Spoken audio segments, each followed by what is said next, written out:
Hello there everybody, and welcome back to Simon Outdoors, indoors, in his canoe/boat building workshop.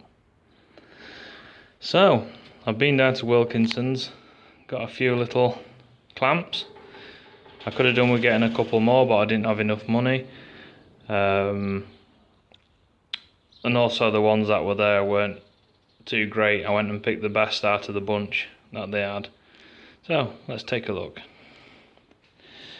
What I've been doing is planning the curve that I want on the bottom of my boat. Instead of having it straight, looking a bit like a submarine, I don't want that sort of look. Also thinking about the type of canoeing that I'm going to be doing, which is ideally, if there's a beaching this and getting out, rather than going on sideways.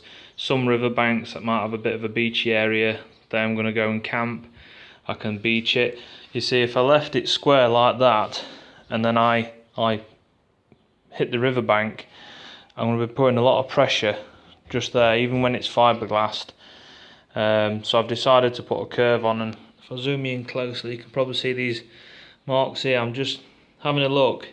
I haven't stretched it up to here yet, but what I've done is I measured 100mm here and then had it another mark here, which is from the centre line of the plywood, 800 to here, clamped it and then bent it up 100mm to get that curve.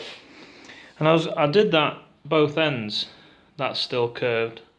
See why I would have liked the little cramps for there. They're a bit twisting. So I did that curve, and I thought, should I have the same either end? And I thought, well, once I've put the seat in, the seat's going to be up this part somewhere. I put my tape roughly where my seat's going to be, somewhere like that, and I'll stand right back over here. I'll try and get it from this angle, all the bikes are in the way. Then you can see I'm going to have a lot better curve now I've moved it. So when I do go up to a bank, any force that I hit here is going to be deflected. So if you hit a log or anything like that, because this is only 6mm plywood, it's very thin, but obviously I'm going to fiberglass it as well. So any force, instead of here, if I'd have hit something, there's no give. But with having this curve, and obviously a better curve than that one, if I hit anything, it's going to shove it under the canoe. Fingers crossed. I don't think I need to go right up to here with it. I think by taking that up to here, either increasing that further back to do it, or leaving it where it is going to be too much. I think the front end of the boat, the canoe doesn't need to be that much out of the water. I'm even wondering whether that, is enough.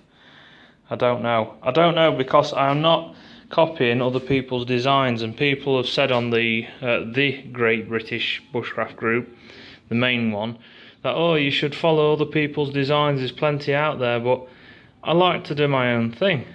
I like to have it 100%, this is my idea, even if it might go slightly wrong, I can sort it out.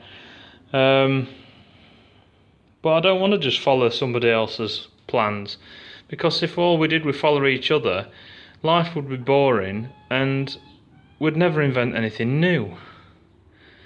So I'm doing my own thing here. So I think I might go with this curve. But what I've got to think about is, this is a thin strip of plywood.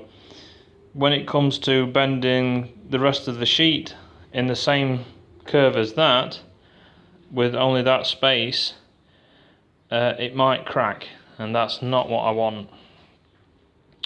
Even though I'm fiberglassing it, I don't want it to crack.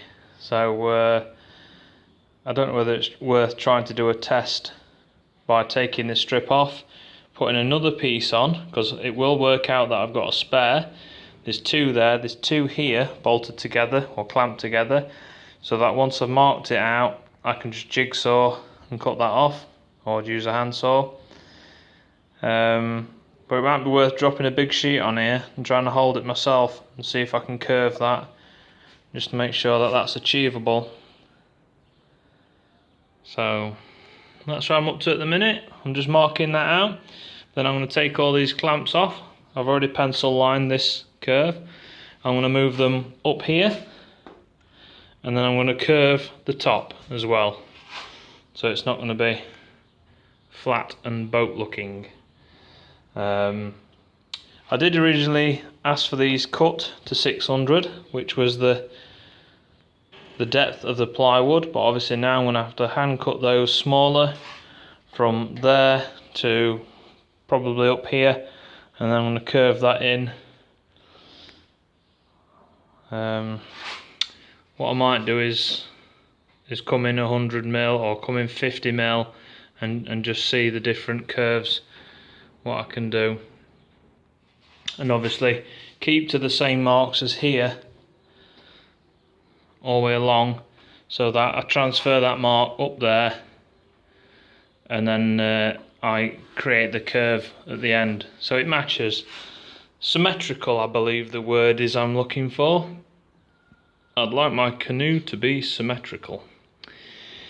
So if you want to help me get this project going along, please check out my Instagram page, Simon Outdoors, and you'll see pictures of the leather tinder pouches that I make. They are for sale. I did put a post up on Bushcraft Trade Post on Facebook, but nobody's inquired yet. I did sell quite a lot at the Bushcraft show, but I have brought some home as well, which I need to sell to help this project along. So if you're in the UK, they'd be £13 each posted to you. So give me a message on Facebook if you're interested, or leave a comment below, and contact me through Facebook Messenger, so it's secure and private. And if you want to purchase one, that'd be great, because you're helping out this project. Alright, thanks for watching Simon Outdoors. If you like this video or any of my other videos, please like, share and subscribe, and take care, and I'll see you on the next one. I think Scruffy's trying to bark and say bye-bye, or she's shouting at the chickens. Bye.